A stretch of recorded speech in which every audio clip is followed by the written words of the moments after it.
சரித்திரத்துல சொல்லப்பட்டிருக்கிற மகா வீரர்கள் இருக்கிற பூமி மகிழ்மதி.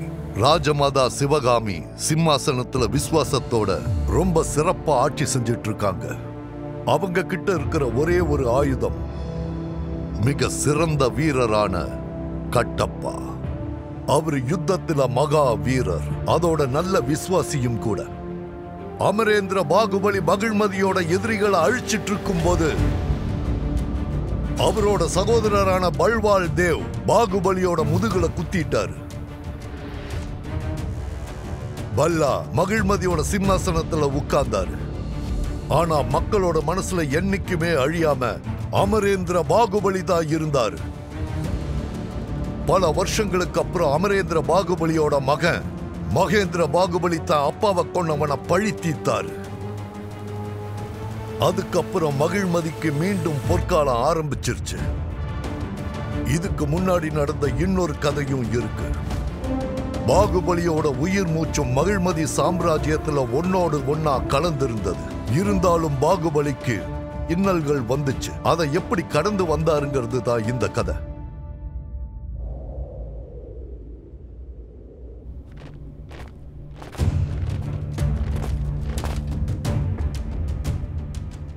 எங்க ஜனங்களை கொன்னு கொள்ளை அடிச்சிருக்காங்க.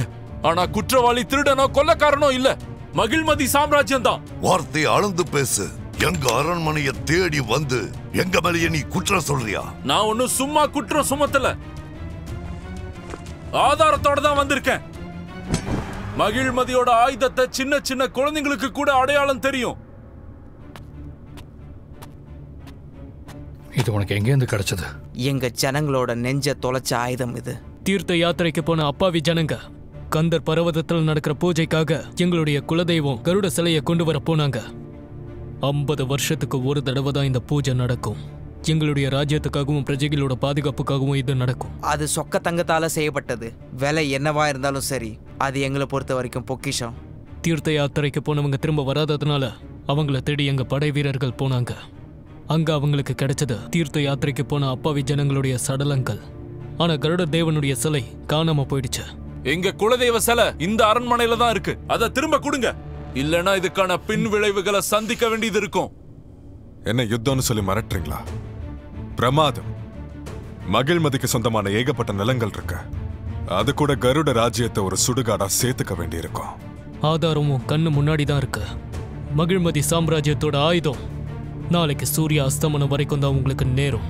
அதுக்குள்ள எங்க கருட சிலையை கொண்டு வந்து கொடுத்துருங்க. இது ஒரு நல்ல வாய்ப்பு தான். கருட ராஜ்யத்துக்கு நம்ம யாருன்னு காட்ட வேண்டிய நேரம் வந்துருச்சு. நான் நினைத்த விஷயத்தை நீயே கூறிவிட்டாய் மகனே.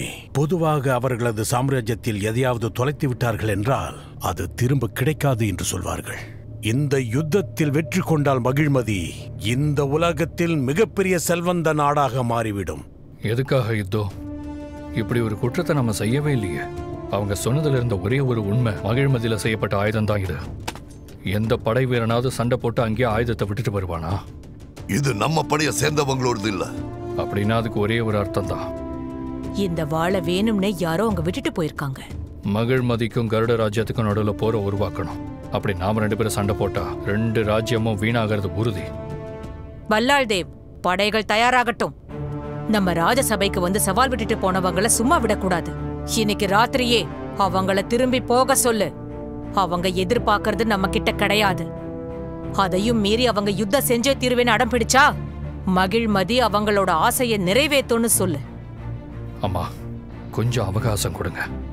நான் அந்த சிலையை தேடி கண்டுபிடிக்கிறேன். சூரியன் அஸ்தமிக்கிற வரைக்கும் தான் உனக்கான நேரம். அதுக்கப்புறம் யுத்தத்துக்கான சங்குநாதம் தான் ஒலிக்கும். நாம 2 பேரும் சண்டை போடுறதுனால யாருக்கு லாபம்? புரிஞ்சுதா காலக்கையா?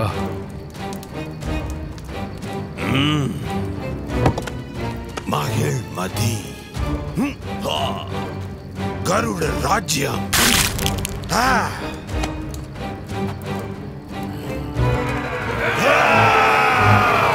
எல்லாரும் சேர்ந்து சொல்லுங்க.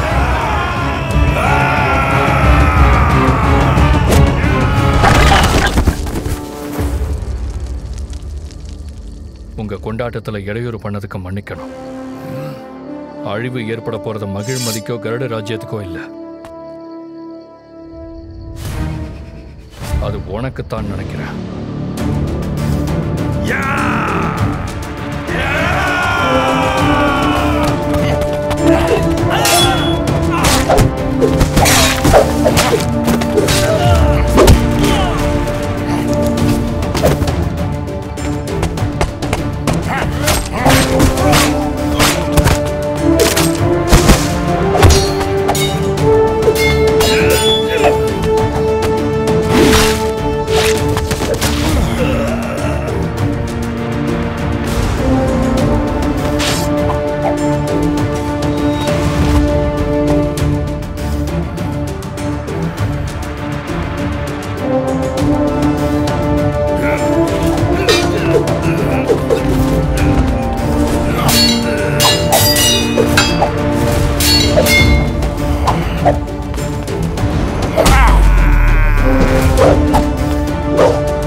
என்னை எப்பவுமே காப்பாத்திய பழக்கம் ஆயிடுச்சுல உங்களுக்கு.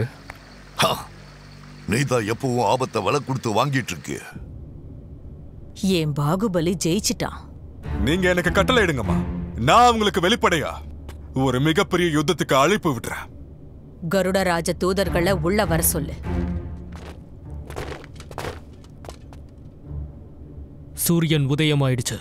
இப்ப நான் என் தந்தைக்கு என்ன பதில் சொல்றது? அமைதியா இல்ல யுத்தமா? நான் என்ன எதிர்பார்க்கிறேன்னா, பல பேர் யுத்தத்தை தங்களோட கடமையா நினைக்கிறாங்க. ஆனா எனக்கு என்னமோ அமைதிதான் நல்ல விஷயம்னு தோணுது. இப்ப என்ன சொல்ற ராஜகுமாரா? கண்டிப்பா இதை திருடிக்கிட்டு போனது காலம்தான். சண்டையை நிறுத்துறதுக்காக அவன் செஞ்ச சதி.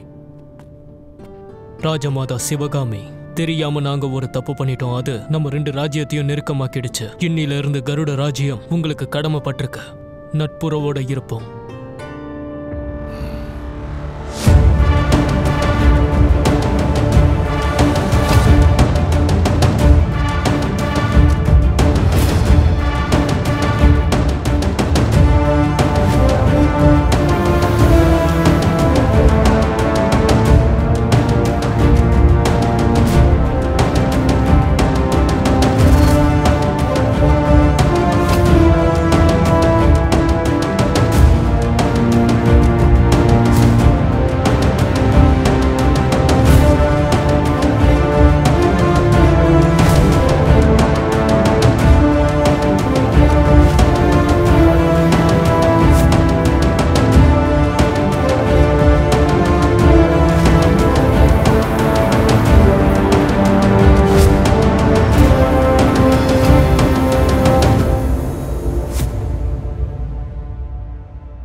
நீ யுத்தத்தை தடுத்துட்டன்னு நான் கேள்விப்பட்ட பாகு. கோமா இருக்கியா மாமா? எனக்கு தெரியும் யுத்த பூமியில தாவி குதிக்க ரொம்ப அவசரப்படுறீங்கன்னு. ஒரு காலத்துல நான் பாயும் புலியா இருந்தேன். அப்ப நான் வாலிபனா இருந்தேன். அது தெரியுமா? என்ன பார்த்தா முட்டாள் வாலிப மாதிரி தோணுதா? முட்டாளா இல்ல, ஆனா நீ புத்திசாலியும் இல்ல. புத்திசாலித்தனம் வயசாலியும் அனுபவத்தினாலையும் தான். அப்படியா? ஆனா உன்னை பார்த்தா எனக்கு அப்படி தோணலையே. அவங்க திட்டம் கிட்டத்தட்ட வெற்றி அடைஞ்சிருச்சு மாமா. பல்லனுக்கு அவ்வளோ புத்தி சாதுரியமா? அவனுக்கு சண்டை போட மட்டும்தான் தெரியும்னு நினைச்சேன். அப்படின்னா நீ இதுல வேற யாராவது சம்பந்தப்பட்டிருக்காங்கங்கிறியா? இருக்கலாம், ஆனா அதுக்கான ஆதாரம் எதுவும் இப்ப என்கிட்ட இல்ல. ஏன் அப்படி எனக்கு தோணுது? யாரும் எனக்கு கண்காணிக்கிற மாதிரியே இருக்கு. இது வெறும் ஆரம்பம் மட்டும்தான். தாக்குறாங்க, தாக்குறாங்க, இளவரசரை தாக்குறாங்க. மகிழ்மதியோட மேற்கு நகரத்தை ஒரு எதிரி கூட்டம் தாக்கிட்டு இருக்காங்க. அங்க நிறைய பேர் இறந்துட்டாங்க. நகரம் முழுவதும் நாசமாயிடுச்சு.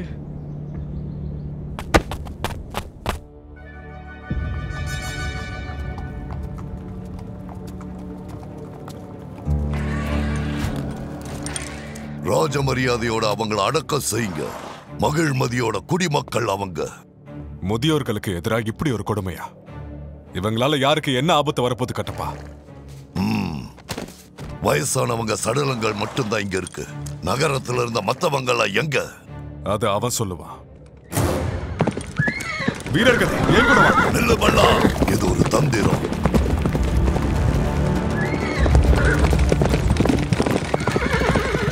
கிட்ட இருந்து தப்பிச்சு போயிடலாம் நினைச்சியா?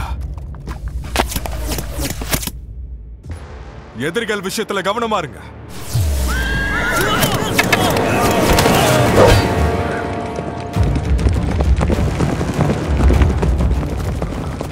ராஜகுமாரனை காப்பாத்துங்க.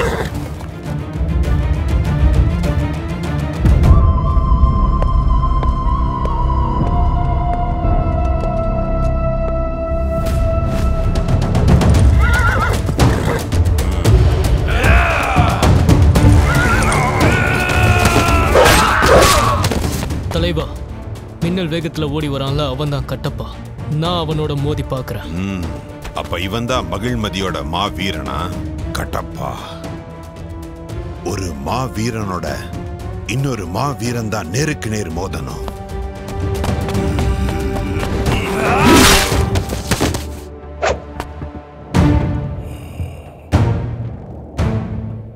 நீங்கெல்லாம் யாரு? இவரை தெரியாதா? இவர் பேர் ரத்த தேவ், காலத்துக்கே காலகேயன். இவர் காலதூதன். மகிழ்மதி போல சாம்ராஜ்யம் எல்லாத்துக்கும் தூதர். இது ஒரு புது ஏற்பாடு. உங்க ஆயுதத்தாலேயே மகிழ்மதியை அழிக்க வந்தவர். உங்க ஒவ்வொருத்தரையும் இவர் விடமாட்டாரு. இவரோட வீரத்தால பல ராஜ்யங்களை அடிப்பணிய வச்சிருக்காரு. இப்போ உங்க மகிழ்மதிக்கு வந்திருக்காரு. இத பாரு, நீ ஒன்னும் முதலும் இல்ல கடைசியும் இல்ல. மகிழ்மதி சாம்ராஜ்யம் அழியறத எதிர்பார்க்கறதுக்கு அந்த மாதிரி எண்ணம் இருக்கிறவங்களை அழிக்கத்தான் நாங்க இருக்கோம். நாங்க இருக்கிற வரைக்கும் மகிழ்மதியில ஒரு சின்ன அணுவை கூட யாரும் அழிக்க முடியாது. எங்க சாம்ராஜ்யத்துக்காக நாங்க உயிரையும் கொடுப்போம். மரியாதையா இங்கிருந்து போயிடு, இல்ல அழிஞ்சிடுவேன்.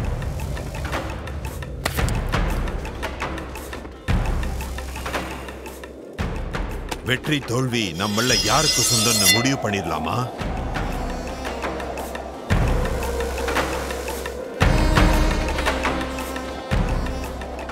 நீ மகிழ்மதியோட சிங்கம்னு கேள்விப்பட்டேன்.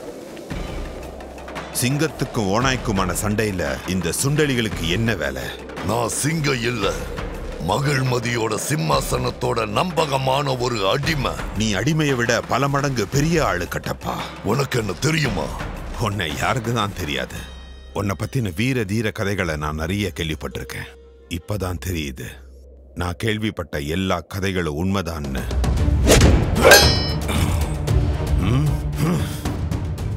கதைகள் சில சமயத்தில் உண்மையா இருக்க வாய்ப்பு இருக்கு. ஆனா என்ன பண்ண முடியும்? நான் இந்த கதையை அழிச்சு புதுசா ஒரு கதையை எழுத போறேன்.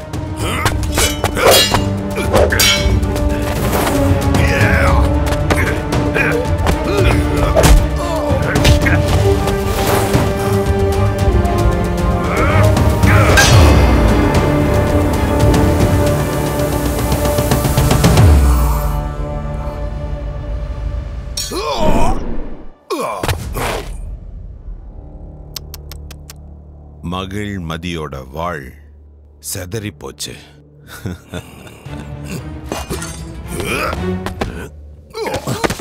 தோத்ததுக்கு அப்புறம் கூட சிரிக்கிறியா? அட, நான் தோத்து போயிட்டேன்னு உனக்கு யார் சொன்னது? இது ஒரு தந்திரம். நான் போட்ட திட்டங்கள் இது வரைக்கும் தோத்து போனதே இல்லை.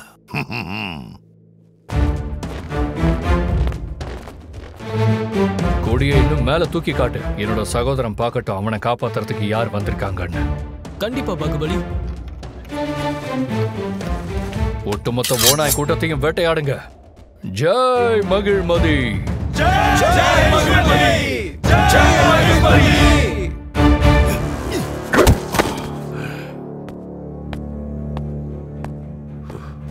ஒட்டுமொத்த மகிழ்மதி படைகளும் நம்மளை வரவேற்கிறதுக்காக இங்க வந்திருக்குன்னு நினைக்கிறேன். காட்டுங்க, நாமளும் அவங்கள விட எந்த வகையிலும் குறைஞ்சவங்க இல்லைன்றது காட்டுங்க. அந்த மகிழ்மதி சாம்ராஜ்யத்தை எரிச்சு சாம்பலாக்குங்க.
வேலை செய்ய வேண்டி இருக்கு.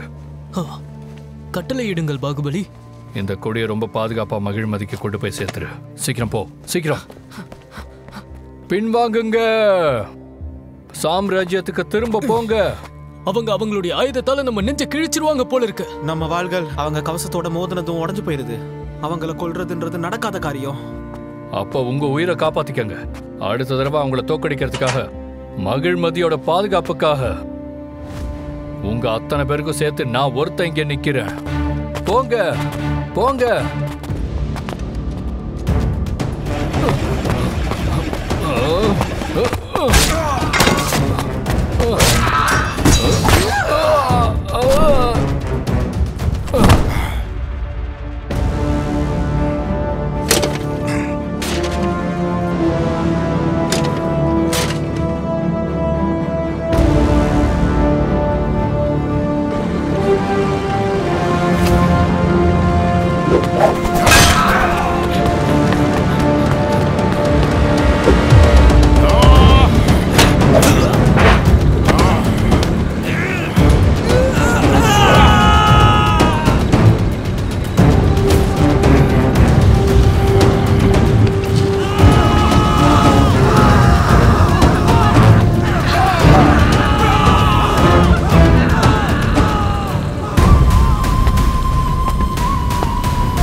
மத்தவங்களா எங்க?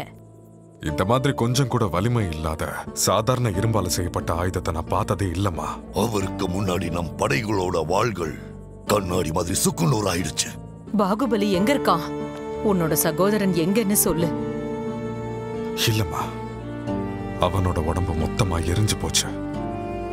இவன் என்னுடைய மகன்.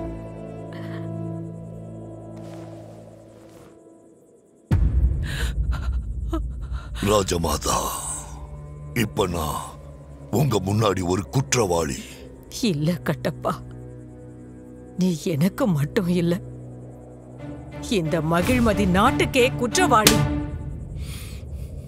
உனக்கு முன்னாடியே தெரிஞ்சிருக்கணும். எதிரியோட பலம், அவனோட படைகள், பயன்படுத்துற ஆயுதங்கள், எல்லா விஷயமும் உனக்கு தெரிஞ்சிருக்கணும் கட்டப்பா. நீ செஞ்ச இந்த பெரிய தப்புக்கான தண்டனைய என் புள்ள அனுபவிச்சிருக்கான். தன்னோட உயிரை தியாகம் செஞ்சிருக்கான். என் புள்ளைய கொண்ட கொலைகாரன் நீ கட்டப்பா. பாகுபலி என்ன பொறுத்த வரைக்கும் என் புள்ள மாதிரி தான் இருந்தா ராஜமாதா.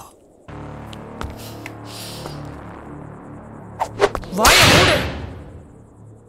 இன்னொரு முறை அவன் பேரு உன் வாயால சொன்ன, அவன் எனக்கு மட்டும்தான் மகன். மகிழ்மதி சாம்ராஜ்யத்தோட எதிர்காலமா அவன் இருந்தான். மகிழ்மதி நாட்டோட எதிர்காலத்தையே நீ அழிச்சிட்ட. அம்மாவுக்கு ஒரு பிரச்சனை வந்தப்போ நீ எங்கு சென்றிருந்தாய் கட்டப்பா? அவனுடைய நிழலாக நீ இருந்து அவனை காப்பாற்றி இருக்கலாம் அல்லவா? அவனை காப்பாற்ற வேண்டியது உன்னோட கடமை தானே? ராஜமாதா, என்னோட உயிர் மூச்சு போகிற வரைக்கும் நான் இந்த மகிழ்மதியை காப்பாத்துவேன். இதுவரைக்கும் உங்களோட ஒவ்வொரு கட்டளைக்கும் நான் எப்பவும் தலை வணங்கி இருக்கேன். எதிரிகளோட தலையை வெட்டி எரிஞ்சிருக்க. நீங்க எனக்கு மரண தண்டனையை கொடுத்தாலும் சரி, சந்தோஷமா ஏத்துக்குவேன். உன்னை பொறுத்த வரைக்கும் மரண தண்டனை எல்லாம் ரொம்ப சாதாரண விஷயம் கட்டப்பா. உன்னோட உயிர் மூச்சு மகிழ்மதியோட இணைஞ்சிருக்கா? அப்படின்னா இன்னைக்கு இந்த நிமிஷமே மகிழ்மதி சாம்ராஜ்யத்திலிருந்து உன்னை நான் விலக்கி வைக்கிறேன்.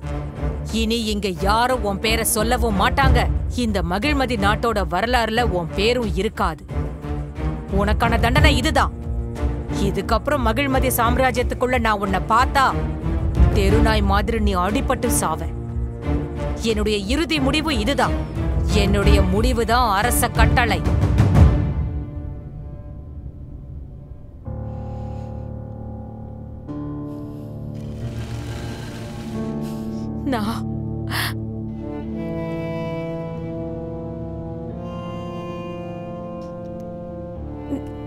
நான் உன்னை மொத்தமா எழுந்துட்டேன்னு நினைச்சிட்டேன்ப்பா. நான் எங்க போனாலும் சரிவுதான். நான் திரும்ப உங்ககிட்டயே வந்துட்டேன். என் மக. அம்மா. அம்மா, நீங்க என்ன கூப்பிட்டீங்களாம்மா? நீங்க என்ன பார்த்து என் மகன்னு சொன்னீங்களா? நான் என்ன நினைச்சேன்னா, ஒன்னும் இல்ல. மீண்டும் ஒரு தோல்வியா? எங்கிருந்து எப்படி எந்த நேரம் நமக்குன்னு ஒரு தாக்குதல் வருதுன்னு கணிக்க முடியல. ஒருவேளை கட்டப்பா மட்டும் நம்ம கூட இந்நேரம் இருந்திருந்தான்னா. அந்த பேரை மகிழ்மதி சாம்ராஜ்யத்துக்குள்ள சொல்லக்கூடாது. என்ன மன்னிச்சிருங்க ராஜமாதா. அதாவது நான் என்ன சொல்ல வந்தேன்னா, நாம அந்த அளவு நீங்க எல்லாரும் பலவீனமா இருக்கீங்களா? ஒரு அடிமையோட பாதுகாப்புக்காக ஏங்கி தவிக்கிறீங்க. இத மறக்காதீங்க. அவன் சாதாரண கொத்தடிமைதான். ஆனா நீங்க எல்லாரும் மகிழ்மதி சாம்ராஜ்யத்தோட பெரும் படை வீரர்கள். இப்ப உங்களோட திறமைய காட்டுங்க. அந்த கால தூதனை காலன் கிட்ட அனுப்பி வைக்கிறதுக்கான திட்டத்தை தீட்டுங்க. சீக்கிரம். இப்ப நமக்கான நேரம் குறைவு, எதிரிகள் அதிகம்.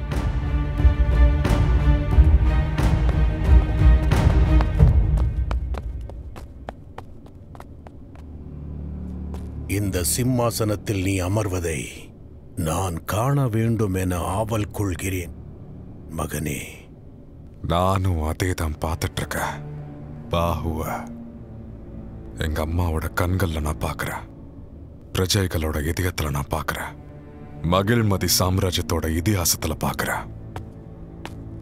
அவன் செத்து போனதுக்கு அப்புறம் கூட சாகாம இருக்கான். என்னை கூட மகிழ்மதியில அவனுக்கான மதிப்பு என்னை விட அதிகமா இருக்கு. அதற்கு ஏன் கவலை கொள்கிறாய்? யார் இதயத்தில் கண்களில் இருந்தால் என்ன? சிம்மாசனத்தில் நீதான் அமர்ந்திருப்பாய். இதிகாசம் என்பது அதை மட்டும்தான் ஞாபகத்தில் வைத்திருக்கும். ஆனந்தமாக கொண்டாடி மகிழ்ந்திரு மகனே. பாகுபலி அவன் மடிந்து விட்டான். ஆனால் உனது கரங்களில் அவனது ரத்தத்தில் ஒரு துளி கூட படவில்லை. அதை நினைச்சாதான் எனக்கு ரொம்ப வருத்தமா இருக்குப்பா. நீ சொல்வது எனக்கு புரியவில்லை. நீங்க அதை எப்படி புரிஞ்சுப்பீங்கப்பா? சின்ன வயசுல இருந்து நான் யாரை அதிகமா வெறுத்து ஒதுக்கணும் அவனை சகோதரன் கூப்பிட்டு கட்டி அணைக்க வேண்டிய நிலைமை ஆயிடுச்சு. ஒரு நாள் அவன் கழுத்துல அதே வாழை வீசி எரிஞ்சு என்னோட அதிகாரத்தை தட்டி பறிக்கணும்னு கனவு கண்டுட்டு இருந்தேன்.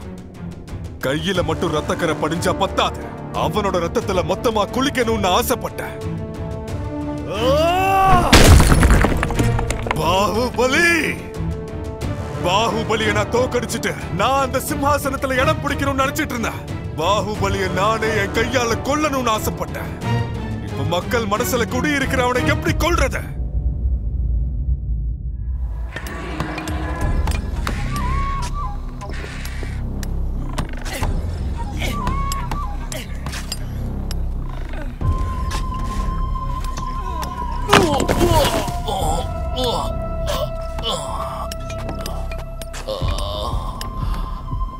ஐயா, எனக்கு குடிக்க கொஞ்சம் தண்ணி வேணும்.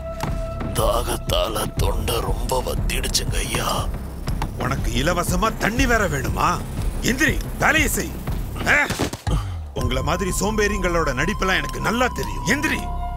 இந்த சாட்டையால எத்தனை பேரை அடிச்சு எனக்கு கீழ்ப்படிய வச்சிருக்கேன் தெரியுமா உனக்கு?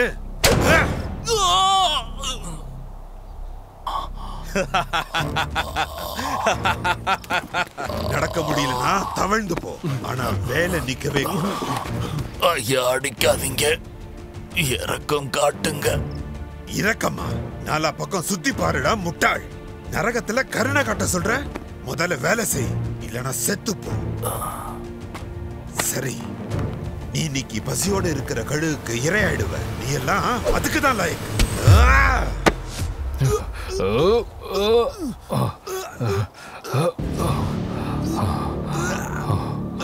உன் கதை இன்னியோட முடிஞ்சது. உன் தோலை உரிச்சு தொங்க விட்டுறேன் பாரு. இங்க பாரு, இப்ப நான் என்ன பண்றேன்னு.